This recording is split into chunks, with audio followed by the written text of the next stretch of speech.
Começa a 18ª aula do curso de História da Arte Moderna e dos Movimentos de Design. Eu sou Márcio de Paiva Delgado, professor de História do Instituto Federal do Sudeste de Minas Gerais, Campus Santos Dumont. Nessa aula de hoje, estamos adentrando pelos anos 60 do século XX e iremos abordar três grandes movimentos de arte moderna que influenciaram uma gama muito grande de produção cultural, artística, de entretenimento e também no próprio design de produtos, design de interiores, enfim, uma influência muito grande que vai estar muito inserida naquele contexto de explosão cultural, de comportamento social, político dos anos 60. Nós vamos falar aqui hoje da pop art, vamos falar da chamada op art, a arte óptica, também iremos falar da arte cinética e no final fecharemos com o minimalismo. Tá? Esses movimentos necessariamente não começam nos anos 60, têm origens nos anos 50 e alguns até um pouco anterior a isso, mas sem dúvida nenhuma vai ser nos anos 60 que esses movimentos irão se consolidar e mostrar toda a sua influência dentro do mundo da arte. Dos movimentos de arte moderna da segunda metade do século XX, nós podemos dizer que os mais importantes, além do expressionismo abstrato, que nós já tratamos numa aula anterior, é a pop art.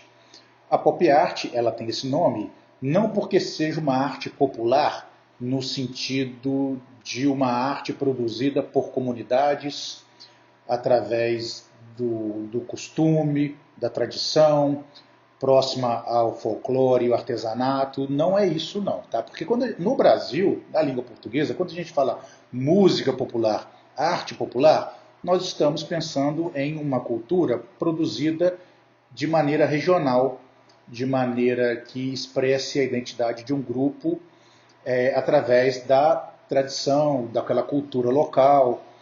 E não é o caso aqui. Tá? Quando a gente usa esse pop no inglês, você está falando de uma produção cultural que está ligada ao consumo de massas, a uma indústria cultural que atinge um número muito grande de pessoas. E aí, por conta disso, recebe esse termo popular. É igual a música pop.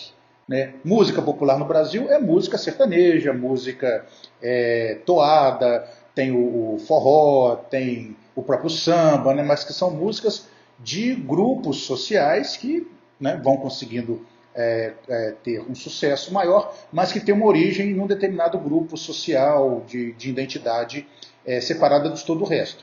No caso, por exemplo, a música pop, não, é uma música que consegue atingir uma quantidade muito grande de pessoas, uma quantidade imensa de pessoas e que de vários grupos sociais, classes sociais, etnias e por aí vai. Então, o pop no inglês não tem o mesmo sentido do popular aqui no Brasil. Então, arte pop não é arte popular no sentido da língua portuguesa. Eu vou explicar melhor no próximo slide. Para entender a proposta da pop art, a gente tem que fazer um contexto daquele período ali, final dos anos 50, começo dos anos 60, principalmente no núcleo do capitalismo mundial, que era os Estados Unidos e a Europa Ocidental. Então vamos lá, a gente está no final dos anos 50, é o auge do chamado American Way of Life, que é um período onde não só os Estados Unidos, mas a própria Inglaterra também e a Europa Ocidental estava num período de grande pujança econômica. Né? A Europa estava se reconstruindo ao final da Segunda Guerra Mundial, já estava colhendo os frutos dessa reconstrução, a gente está aí no final dos anos 50, e não só toda aquela reconstrução da Europa, né, provocou um boom econômico muito grande na Europa, como isso teve reflexos mais positivos ainda nos Estados Unidos, que era o grande credor desse projeto, é o Plano Marshall, que todo mundo estudou, que no ensino médio, que fala dos Estados Unidos como o grande financiador, promotor dessa reconstrução europeia. Então a Europa ganhava os frutos dessa reconstrução, que movimentava a economia e fortalecia uma classe média, e os Estados Unidos mais ainda, que também, além de ter um mercado interno gigantesco, tinha todo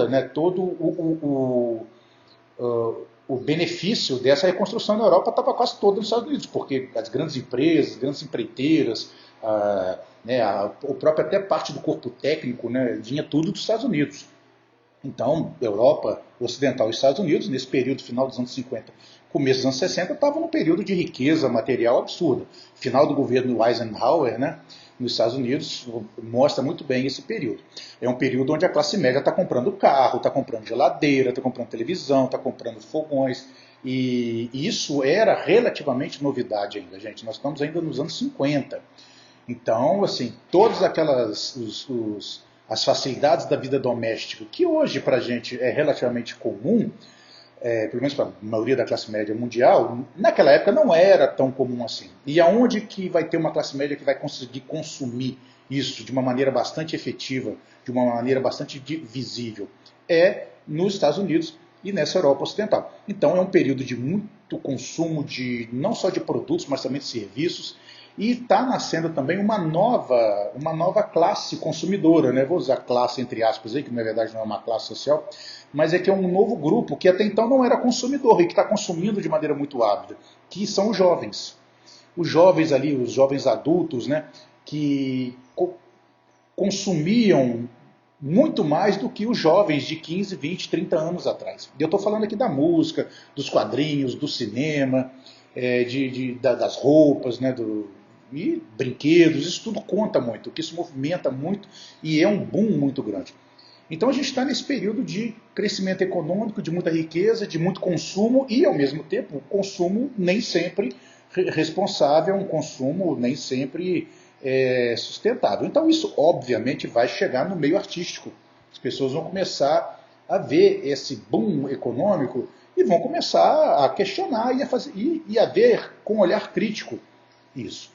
Lembrando também, gente, o final dos anos 50, o começo dos anos 60, além de toda essa pujança econômica, tem também uma pujança social muito grande, né? Os Estados Unidos, principalmente, vai ser a grande caixa de ressonância mundial para as questões que estão colocadas ali. Por exemplo, no final dos anos 50 começa muito forte nos Estados Unidos os movimentos civis pelas liberdades individuais e a luta contra o racismo. E também o movimento feminista, que não nasce aqui, o movimento feminista é do começo do século XX, mas agora nos anos 60 cresce muito. Então a gente tem movimentos sociais importantíssimos nos Estados Unidos e que vão ter os seus efeitos no mundo ocidental principalmente, que vai ser a luta contra o racismo, a luta pelo feminismo, pelos direitos das mulheres e também as liberdades individuais. E nós estamos vivendo um período também onde vai crescer muito a produção artística, tanto cinematográfica, mas como também a música. A música é muito importante nesse momento, né? Final dos anos 50, começa a se popularizar no mundo todo o rock and roll, que vai nascer lá com Chuck Berry, o Elvis Presley, ai meu Deus, deu um branco agora, o Jerry Lee Lewis, e outros aí, né? O Carl Perkins, e com essa mistura de blues com gospel, isso vai cair no gosto da garotada, isso vai chegar na Inglaterra. Começo dos anos 60 a gente vai ter os Beatles, vai ter os Rolling Stones, vai ter o The Who. Quer dizer, é um período de efervescência intelectual, artística, estética, cultural muito grande. A Bossa Nova no Brasil também vai ter uma participação interessante nisso, porque vai reconfigurar boa parte de como se toca o jazz, não só no Brasil, mas no mundo todo. Por exemplo, esses efeitos aí do rock, né, vai chegar aqui no Brasil através da Jovem Guarda. Então é um período de efervescência cultural muito grande no mundo inteiro. E isso vai chegar na arte. E aí então nós vamos ver um grupo de artistas que vão olhar para esse mundo de efervescência cultural, intelectual, cinema, música. Tem a questão das drogas também. Nesse momento, gente, as drogas dos anos 60, né, não é fazer apologia à droga de forma alguma, mas as drogas dos anos 60 tinham uma configuração química muito diferente das drogas da atualidade. Não eram drogas tão poderosas, não eram drogas tão viciantes, ainda que fossem perigosas, ainda que fossem viciantes, não são como são agora.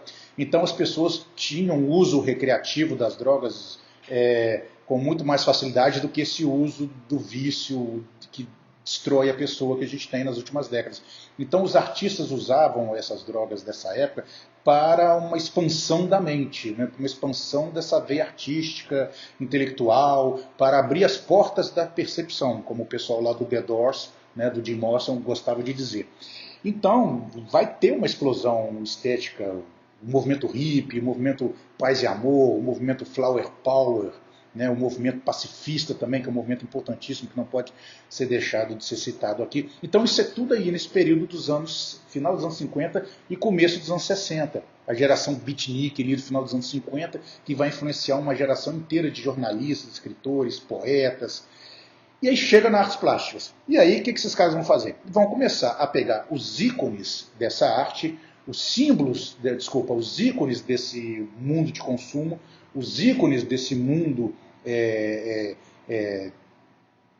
da pop, né, o que todo mundo está consumindo, e vão começar a trabalhar com essas imagens. Então você vai pegar esses artistas, eles vão começar a pegar personagens de cinema, personagens da música, personagens dos quadrinhos, vão pegar os produtos que estão sendo vendidos nas grandes lojas de departamentos, o design da época que influenciava muito o próprio consumo, como que as casas estão se transformando dentro das casas, né, os utensílios domésticos, e, enfim, todos esses símbolos que representam esse período. E vão começar a trabalhar, né, na arte nisso, através de quadros, principalmente através de quadros, mas não apenas em quadros, e utilizando técnicas que já eram conhecidas, como colagens, como fotos, montagem de fotos, enfim. E vão criar a chamada pop art. Esse nome pop art vai nascer através deste quadro aí do Richard Hamilton, essa colagem que ele fez aí, ainda ali, você vê, em 1956, de como que ele estava vendo a casa das pessoas se transformando, né? Tá lá, o título fala assim, né? O que faz as casas hoje em dia ficarem tão diferentes e ao mesmo tempo tão agradáveis, tão esse apelativo ali, appealing, né? Appealing assim, apelando para o prazer, né? Então, o que fazem as casas hoje em dia serem tão diferentes e tão prazerosas? Aí ele coloca ali essas imagens todas ali no meio, de até muito irreverente, de muito humor, né? Coloca ali um equipamento de som na época, né? Um gravador, coloca lá um rapaz fisiculturista, coloca lá uma moça lá em poses sensuais, tem ali um presunto embalado a vácuo, né? Você tem ali cartaz de filme, você tem ali uma senhora na escada ali passando aspirador de pó. Então, quer dizer, né? E ali está aquele rapaz ali segurando aquele pirulito pop. Então aquele pop ali deu a senha. Então, a partir dali, esse tipo de arte que estava mostrando esses símbolos de consumo passou a ser chamado de pop art. Bom, quem foi esse pessoal, então, que fez a pop art? Né? Eu já expliquei no slide passado. Então, tá aqui. Eu vou dar uma lidinha aqui só para ficar bem organizado o pensamento. Apesar do auge do movimento ser nos Estados Unidos nos anos 60, foi na Inglaterra onde os primeiros artistas passaram a mitificar o processo de exploração econômica e de consumo. Então, não que isso também não tenha sido feito nos Estados Unidos, mas o primeiro grupo de artistas que estão começando a fazer uma crítica a esse consumo exagerado e colocando isso, né, de uma forma visível nas artes plásticas vai ser lá na Inglaterra. É o chamado Independent Group, estabelecido em Londres em 1952. Quer dizer, olha só, o negócio é, né, comecinho dos anos 50. E é considerado o precursor do movimento da pop art. Aí o que eu já falei no anterior, né, expressões por colagens, serigrafias, utilizando pessoas famosas, produtos industrializados e cenas banais do consumo cotidiano em linguagem popular. Lembra da senhora lá limpando a escada com um aspirador de pó? Quer dizer, é uma cena banal do cotidiano de uma família comum ali sendo colocada como um símbolo, né, desse movimento, desse momento da vida ocidental, do capitalismo ocidental. As repetições dão ideia de algo padronizado, refletindo com ironia e perplexidade um mundo cada vez mais voltado para o consumo e as aparências. Vou falar disso aí daqui a pouquinho. Os principais artistas da pop art foram o Andy Warhol, que talvez seja o mais famoso de todos, né?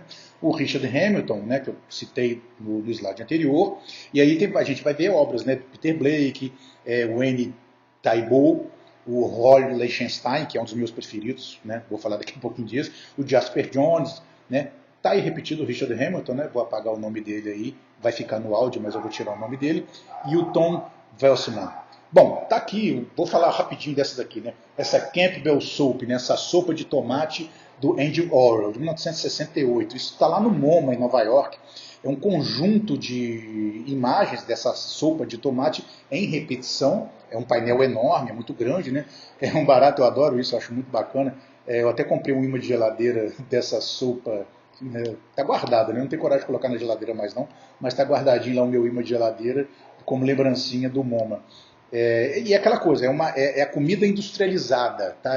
Mas isso é comum, professor. O que tem de mais isso? Isso não era tão comum assim nos anos 50, nos anos 60.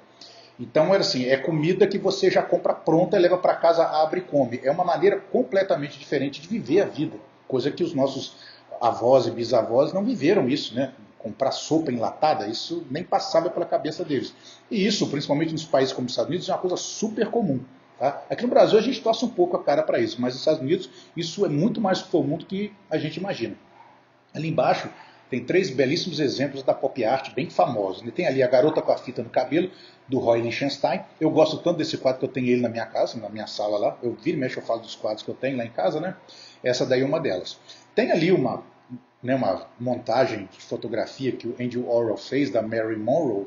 Marilyn Monroe, que naquela época era um dos maiores símbolos, né, do cinema e símbolo sexual, né? Teve lá os rolos com Kennedy, enfim, a Marilyn Monroe era um mito daquela época, né? E ele tem vários quadros com fotografias, né, utilizando essas mudanças de cores, né, brincando com as cores, com as formas e dando essa ideia de repetição.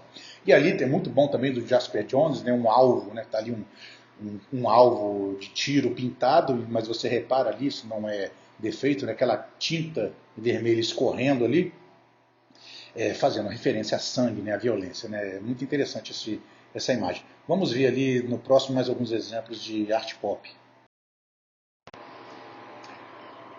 Mais alguns exemplos da arte pop.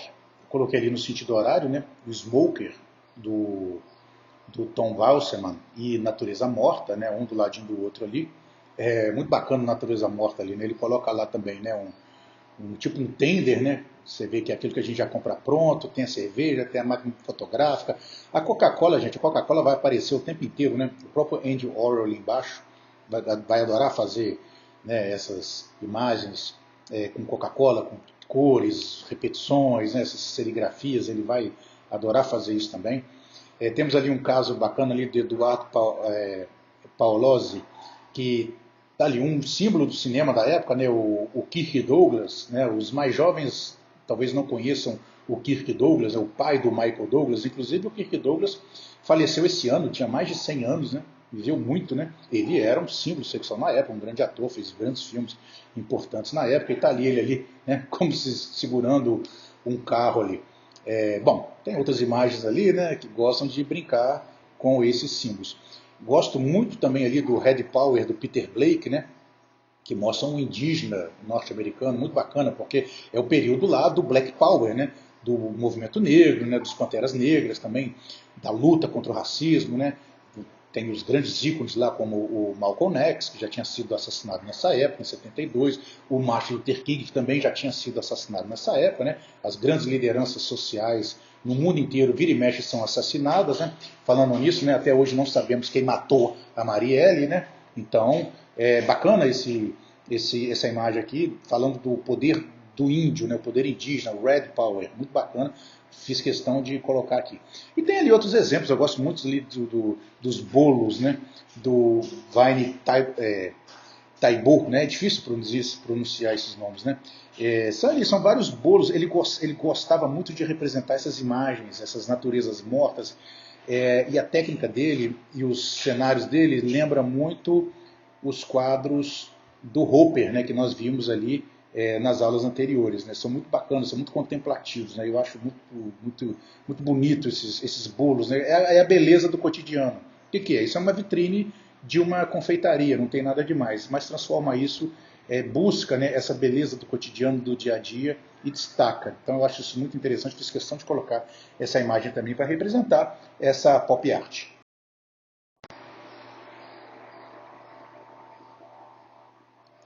Está todo mundo com a vista ardendo? Está todo mundo meio tonto? Pois é, não tem nenhum defeito na tela não, e eu fiz isso aqui de propósito.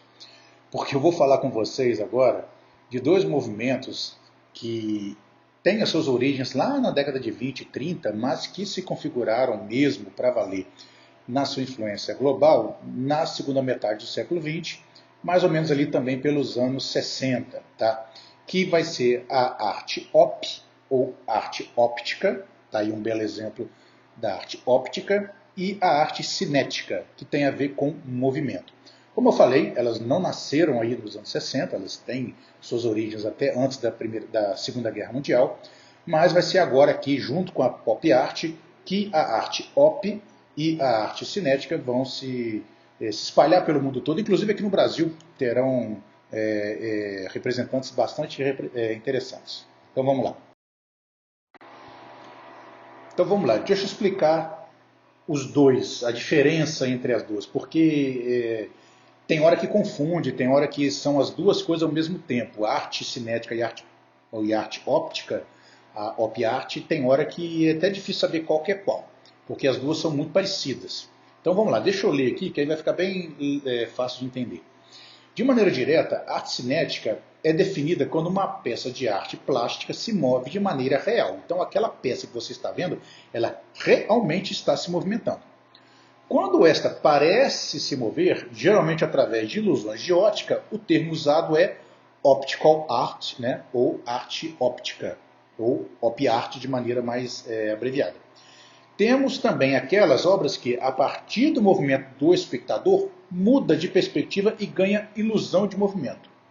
Há ainda aquelas que, usando luzes, faz com que a percepção do espectador mude pelas cores e sombras.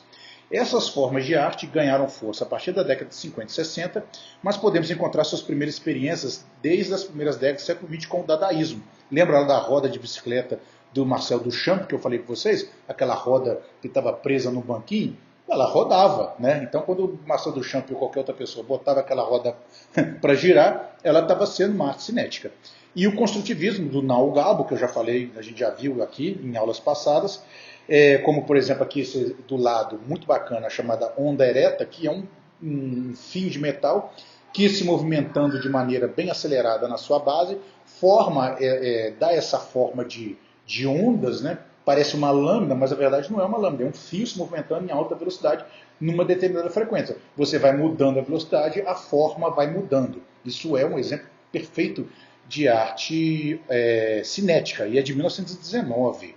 E vocês lembram também lá da Bauhaus, né, o Laszlo Moholy-Nagy, eu até botei um videozinho para vocês naquela aula da Bauhaus, do modulador de luz e espaço, que era uma peça que se movimentava com várias peças móveis, esferas, espirais e rampas, e com luz passando. Então aquilo tudo se movimentava, girava em torno de um eixo, a luz passava, formava sombras, então era uma imagem que estava se movimentando, se modificando o tempo inteiro. Também um grande exemplo de arte cinética, mas também com arte óptica, né?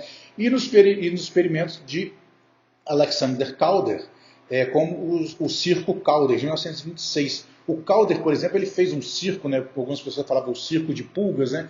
Que era um circo, parecia um brinquedo, né? São vários personagens de um circo em cima de uma mesa, pequenos, e eles se movimentavam através de gravidade ou através de impulsos elétricos, e estava ali, né, vários atores, né, vários personagens de um circo tradicional se movimentando ali, o trapézio, o equilibrista, né? Parece um grande brinquedo, mas é um belo exemplo, né, dessas miniaturas, né, que se movimentavam. Então, essa arte cinética e a arte óptica, elas não nasceram na década de 60, elas são bem mais antigas. Mas vai ser nessa época, década de 60, que elas vão ter mesmo uma representação muito grande. Então, só para confirmar, a arte óptica é aquela que mexe com a ilusão de ótica. Pode ser sombra, pode ser luz, pode ser uma arte que está parada, mas que ela força o observador a se movimentar em torno dela, e nesse movimento em torno dela, ela ganha imagens, ela ganha uma visão totalmente diferente. Ou a arte realmente cinética, onde ela realmente se movimenta. Pode ser através de gravidade, pode ser através de impulsos elásticos, pode ser através de descargas elétricas, temperatura, né, energia térmica, e aí isso aí vai variar de acordo com a criatividade e a técnica do artista. Vamos ver alguns exemplos nos próximos slides. Um movimento importante para a consolidação da arte cinética como um movimento reconhecido, e não apenas como algumas experiências aleatórias, vai ser a exposição Le Mouvement, né, o Movimento, da Galeria Denis René, em Paris, em 1955. Então, como eu falei, não que já não se fizesse isso antes, mas nunca tinha se tornado um movimento característico, né? Eram experiências de alguns artistas inquietos que faziam peças onde o movimento estava presente. Então vai ser nessa galeria, nessa exposição, que a arte cinética realmente vai começar a ser reconhecida como uma arte isolada das outras. E aí a gente tem figuras como Alexander Calder, que é um dos mais famosos, né? Eu botei aqui 2 exemplos dele, exatamente porque pela importância dele, né? O Devil Fish, né? O fish, o peixe demoníaco, né? Que você vê, são peças que ficam penduradas e internamente são pequenas outras peças também penduradas e que qualquer movimento do vento ele vai se movimentando e vai mudando. A mesma coisa ali a mariposa embaixo, vai ser bem famosa, né? São esses pedacinhos de arame segurando pedaços de metal coloridos presas com fios de nylon.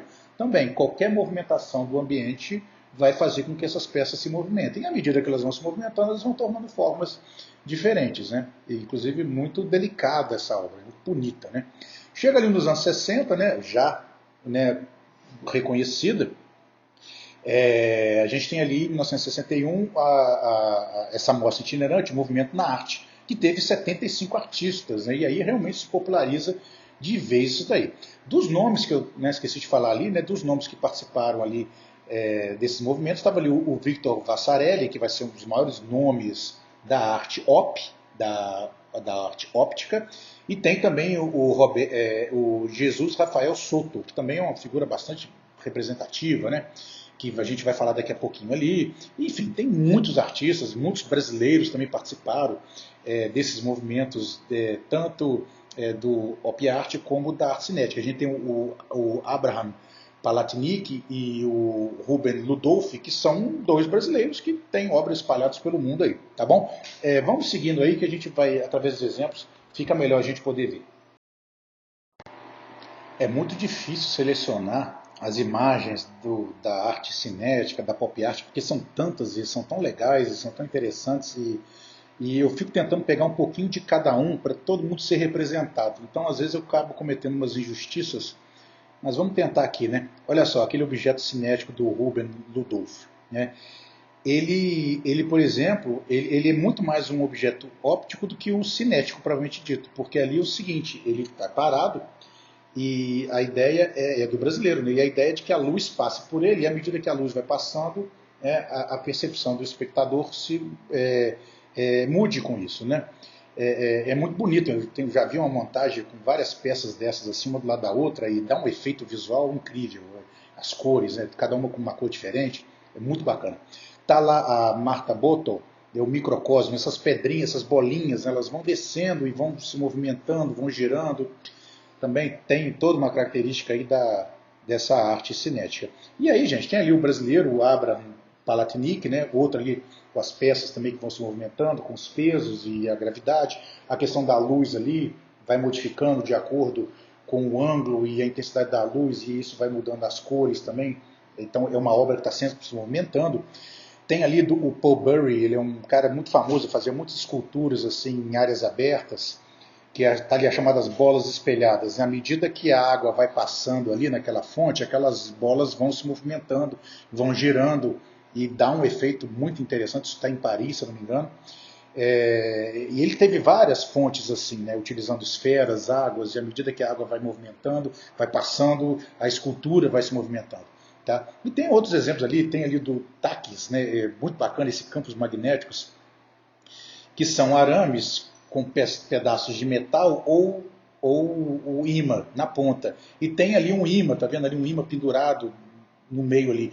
E quando coloca aquele imã no meio ali, e essas pecinhas vão, uma, vamos dizer assim, atuando sobre a outra, né, o campo magnético, elas vão se movimentando e ficam girando, e cada uma girando de acordo de um sentido diferente por conta do ímã ser positivo ou negativo, né? Isso aí a gente aprendeu em eletromagnetismo na escola. Então isso aí dá uma impressão de movimento impressionante, porque fica tudo girando e não é de maneira aleatória, né? Isso tudo é calculado né, através da física, através da matemática. Ali ele está utilizando força eletromagnética. Muito bacana, um exemplo perfeito de arte cinética. Segue aqui mais alguns exemplos de arte cinética. Tem ali, né, a batedeira espacial. O vento vai passando, aquilo vai girando, vai formando, né, novas formas. Tem um ali que é muito bacana, o Vela Azul ali do Hans Hack. Dali, gente, parece assim, nossa, coisa simples, né? Pois é, mas a genialidade da arte está em quem cria primeiro também. É um tecido pendurado ali, umas cordinhas e um ventilador embaixo, ligado. Então, aquele vento vai movimentando a peça cada hora vai apresentando formas diferentes. Ali do David Medalla, está lá o Cloud Canyons, né, o Canyon de nuvens, 1942, olha só, tudo ali fica caindo aquela espuma dentro daquela piscininha ali, e ela vai se formando o tempo inteiro. Então vai caindo a espuma, vai formando, né, formas diferentes e por aí vai. Enfim, tem vários outros exemplos aí, a gente pode ver, são peças que, né, brincam com a percepção. Ali a fonte do Lenier, com a questão da luz, né, eles são como se fossem fios de fibra ótica, fios de nylon, e, né, vai passando a luz ali, vai dando formas diferentes também. Até agora a gente focou na arte cinética, que é aquela, como eu falei, que realmente se movimenta, nem que seja uma luz e que também possa, muitas vezes, provocar uma ilusão de ótica de acordo com a movimentação do espectador ou até mesmo de algum elemento dentro da peça. Só que ela é diferente da chamada arte óptica tradicional. Por quê? Porque a arte óptica ela busca de maneira intencional modificar a percepção do espectador, os sentidos do espectador, através do desenho, através da forma. É diferente dizer que toda obra que tem ilusão de ótica é arte ótica, porque tem muitas obras que fazem isso, mas esse não é o objetivo da obra. Quem não conhece um quadro que segue o espectador com os olhos? Né? Todo mundo já teve essa experiência. Ah, eu não gosto daquele quadro, não, parece que está olhando para a gente. Isso é uma ilusão de ótica, mas não é intencional, não foi esse o objetivo do artista. Quando o artista faz uma obra onde o objetivo é exatamente esse, confundir os processos de percepção do espectador, aí sim a gente pode dizer que é uma arte óptica, vamos dizer assim, tradicional. Ela também não foi inventada nos anos 60, você encontra artes ópticas, né, com esse objetivo bem antes, mas vai ser ali nos anos 60, através da exposição olho receptivo, no MoMA, no próprio MoMA, que eu já citei aqui hoje, em Nova York, que vai, vamos dizer assim, consolidar esse estilo. Ele vai ter uma influência muito grande do expressionismo abstrato, que vai trabalhar muito com formas geométricas e algumas formas, a princípio, aleatórias, né? Não que seja esse o característica principal. Ela tem uma influência da arte pop, tá? Porque vai trabalhar também com símbolos, né, e com elementos do dia a dia. E você também vai ver, você vai encontrar elementos da arte op no construtivismo, né, no suprematismo. Então, quer dizer, ela não é uma arte que nasce do nada, ela tem um background histórico aí. Tá? A princípio, ela não era muito bem vista pela crítica especializada, era vista até como uma arte menor. Né? Até hoje tem gente que não gosta muito, que acha, né, que ela está só preocupada em deixar o espectador tonto ao invés de, né, propor alguma linguagem estética mais elaborada, mas o fato é que ela já existe há muito tempo, existem artistas importantes como o Victor Vasarely, que eu já citei inclusive na arte cinética, e outros como a Bridget Riley, que é uma inglesa extremamente importante, e outros que a gente vai ver, o Larry Pons, o Kidner. E é interessante também dizer o seguinte, que a op art, né, a arte óptica, ela vai ter muita influência no design, inclusive no design de móveis e no design de interiores. Então vamos ver aqui alguns exemplos, aqui eu já deixei dois aqui, um da década de 30 e outro da década de 50, ambos do Victor Vasarely, mostrando como que ele mexe com a percepção. Né? Aquele quadro ali, por exemplo, o Vega, ele parece um quadro 3D, né? Parece um 3D, parece ter uma esfera se projetando da tela, ao mesmo tempo que existe uma outra esfera invisível afundando na tela, duas, né? Duas saindo e duas entrando. Dá essa ideia de tridimensionalidade. Né? Na outra obra ali tem lá o Arlequim, que é um palhaço dançando, quer dizer, é uma obra arte figurativa, mas você vê, né? Ele parece que ele está dançando por trás do plano, e aí você vê a deformidade do plano dando toda a impressão de volume, né? Essa impressão de 3D, que de forma alguma é uma pintura plana. Como eu falei, a arte óptica ela vai ter muita influência nos movimentos de design. inclusive também nos designs de tecidos, né, no design têxtil. Um belo exemplo aqui é a Bridget Healy, que inclusive ela também trabalhava com isso. Separei aqui 3 obras bastante conhecidas delas, que tiveram inclusive uma influência muito grande nessa indústria, e que mostra muito bem aí, né, essa característica da arte óptica, né, as ondas, né, parece que estão girando, parece que estão se movimentando, né. Eu já passei essas imagens uma vez numa sala de aula, na hora que ele projetou no Data Show, o pessoal fala, ai, pelo amor de Deus, professor, meu olho está doendo, meu olho está doendo. Bom, se isso está acontecendo é porque o objetivo foi alcançado. Aqui tem uma seleção das minhas favoritas da Arte Op. Eu começo ali com Mauritius Cornelius Escher, só escrito Escher ali, que é um dos meus desenhistas, né? Ele fazia muitas xilografias, né, favoritos. Eu tenho um quadro dele em casa.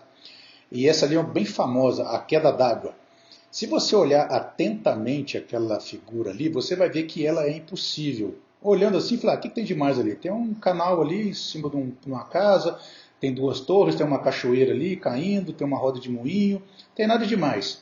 Se você olhar atentamente aquela imagem, você vai perceber que ela está desafiando completamente as leis da física e das dimensões. Ela é um desenho absurdo. É um desenho absurdo. E é uma arte do absurdo, né? Inclusive eu já li um texto muito bacana falando sobre a arte do absurdo e um dos principais focos do texto era o Escher. Então olha ali atentamente, você vê que aquela fonte ali, ó, quando ela vai fazendo aquele zigue-zague, ela vai fazendo um caminho entre as colunas que são impossíveis de ser realizadas na vida real. Então dá uma impressão de ótica absurda ali e que ao primeiro momento você acha que é uma imagem perfeitamente comum, e olhando atentamente percebe que ela é, né, completamente impossível de ser realizada na vida real. Eu adoro o Escher, eu acho que os desenhos dele são maravilhosos. Muitos desenhos, inclusive, são até famosos, né? Os desenhos às vezes são mais famosos do que o próprio Escher. Bom, tem aqui outros aqui, né? Tem o Michael Kidner, né, que tem esse coluna de cores, que dá um efeito bem interessante desse degradê, desse aumento e diminuição das cores. Você vai se movimentando também, vai modificando essa impressão. Tem ali um desenho bastante conhecido do Victor Vasarely, Vega 200, que é aquela esfera ali, também toda colorida. Um outro ali do Victor Vasarely, né? Você vê que ele aparece o tempo inteiro, né? Aqueles sinais, que aquela escultura ali parece em 3D, né? Mas na verdade é só um painel de azulejos, que obviamente dá essa impressão de profundidade. Essa imagem também é bastante conhecida.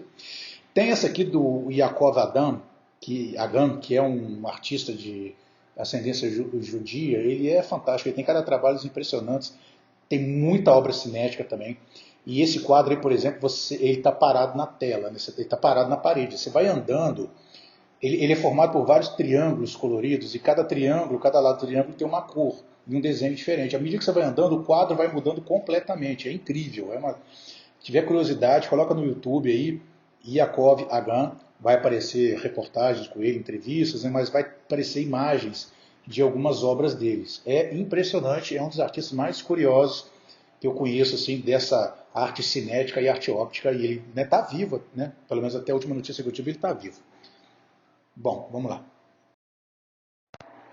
As 2 últimas que eu escolhi aqui para deixar na arte óptica é um dos artistas mais famosos, falecido recentemente, o Jesus Rafael Soto. Se eu não me engano, ele é venezuelano, e ele tem muitas obras assim espalhadas pelo mundo, que são esses fios, né, às vezes tubos também, coloridos, eles são pendurados e eles têm essas variações de cores. E isso é tudo feito manualmente, ele pintava isso de maneira manual e ia montando desse jeito e davam essas formas. Então, assim, são fios pendurados, alguns são cilindros, quer dizer, ele vai variar, né? Pode usar fitas, enfim. E essas cores elas vão dando a forma da imagem que ele quer representar, né? E algumas dessas obras inclusive são interativas, quer dizer, as pessoas podem entrar no meio delas, como por exemplo a Houston Penetrable, né, o Houston Penetrável. Ela é para as pessoas entrarem dentro dela, poder ali, né, mexer, balançar, sentir a peça no rosto. É muito interessante. Nem todas são assim, mas essa é uma característica. E quando você fica sabendo que todas essas peças são pintadas à mão, aí realmente você fica mais impressionado com a precisão e o cuidado que o artista tinha. São belíssimos exemplos aí de arte óptica, mas que também flerta, né, com a arte cinética. O último movimento que nós vamos ver hoje é outro também que ganhou força, ganhou corpo nos anos 60, que vai ser o chamado minimalismo, né? O próprio nome já ajuda. Mínimo. É o mínimo possível de elementos, né?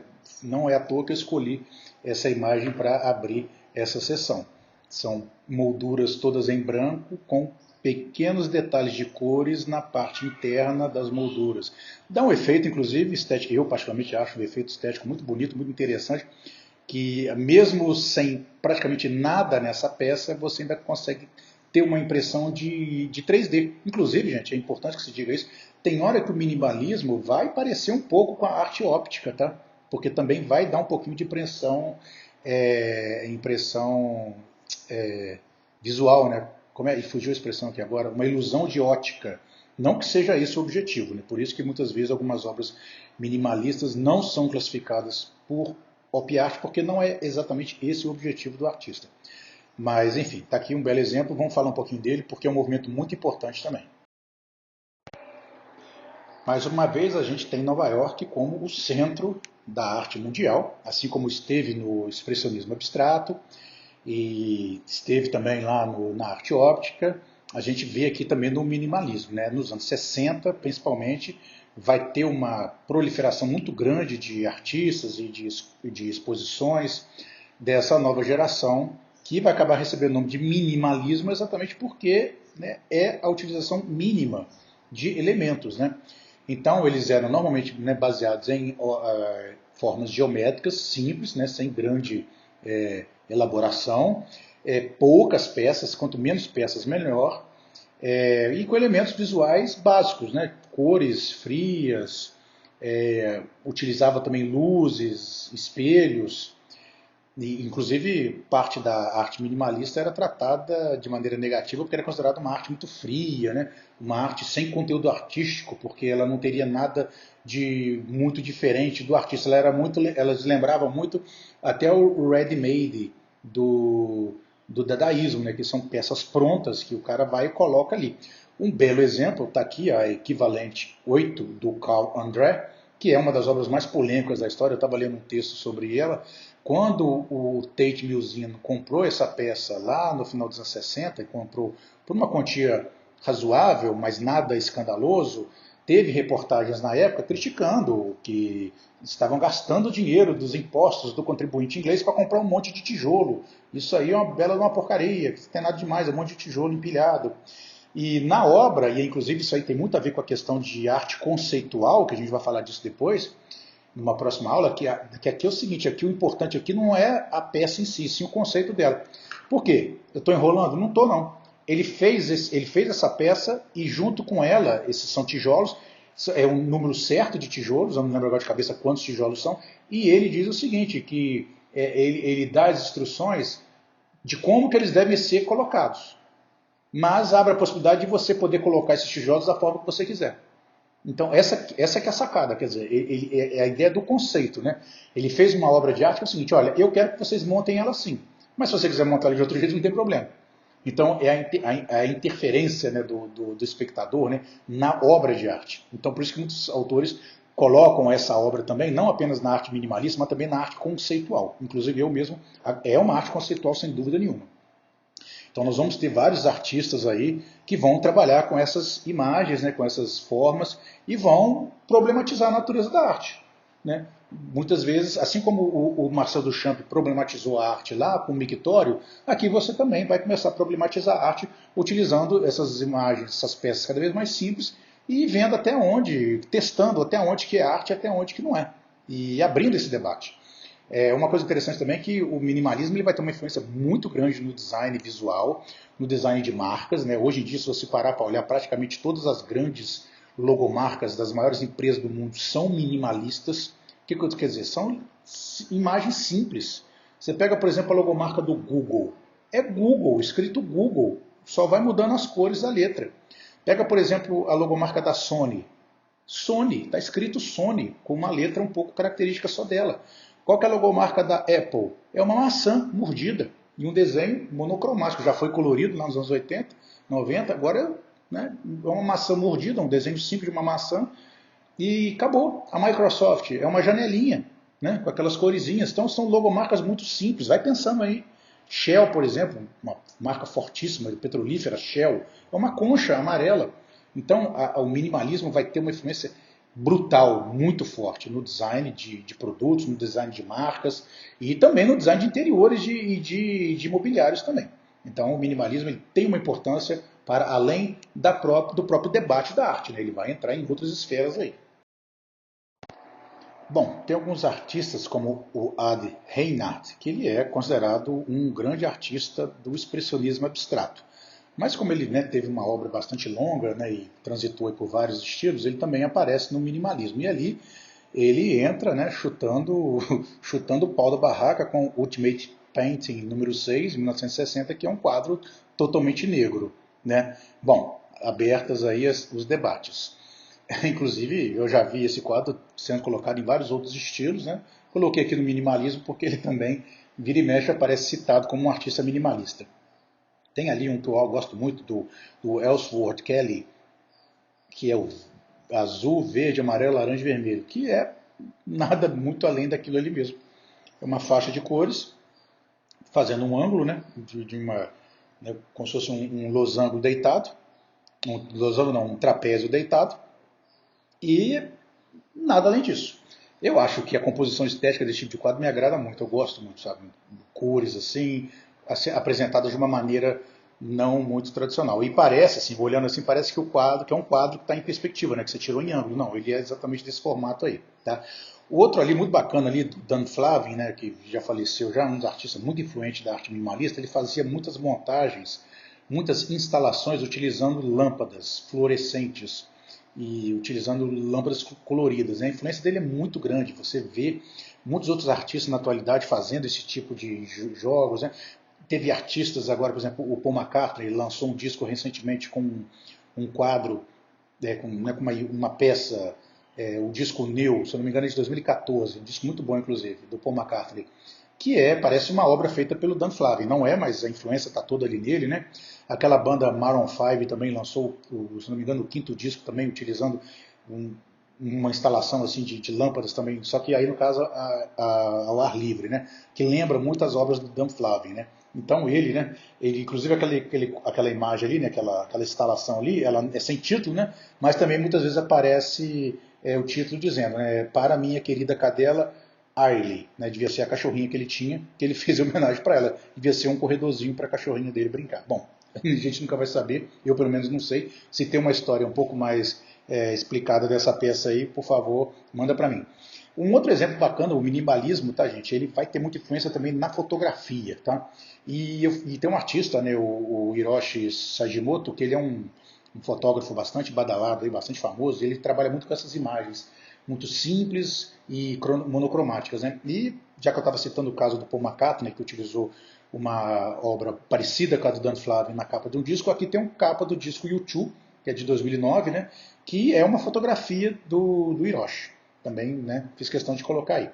Uma peça muito famosa, tem várias peças dessa com cores diferentes, que é do Donald Judd, que é um dos artistas minimalistas mais famosos que existe aí, que é esse Sem Título, em 1967, que acaba se transformando numa peça de decoração até relativamente comum nesses edifícios, nesses apartamentos de milionários de Nova York, né, daqueles lofts de centenas de metros quadrados que valem verdadeiras fortunas, contratam um decorador carérrimo, chiquérrimos, e geralmente peças do Donald Judd são quase que obrigatórias. Essa daí, vira e mexe, aparece, né, como decoração de interiores. Fiz aqui mais uma pequena seleção de obras minimalistas que aparecem nos livros, nas revistas, né, sempre como exemplos de alguns clássicos. Eu gosto muito desse Mágica, do John McCracken, né, que ele faz muito disso, né? São obeliscos, podem ser coloridos, né, de uma cor só, ou de um material mais simples, ou espelhados, e ele coloca isso em locais públicos, em praças, enfim, em entradas de residências, e acaba dando um efeito estético bastante curioso, em parques, né? E outras imagens ali que nós temos ali do Frank Stella, que é um artista famoso também dentro da arte minimalista, aquelas linhas ali, né, formando lá figuras geométricas, como eu falei, né, a geometrização da arte minimalista é bastante presente, e são formas simples. Você vê, aquela noite ali do Tony Smith é uma peça grande, É uma escultura, né, que ocupa um espaço bem grande de uma galeria. Mas se você for olhar atentamente, né, parece um brinquedo de Lego. Né? Bom, então a gente fica por aí. Até a próxima aula. Muito obrigado.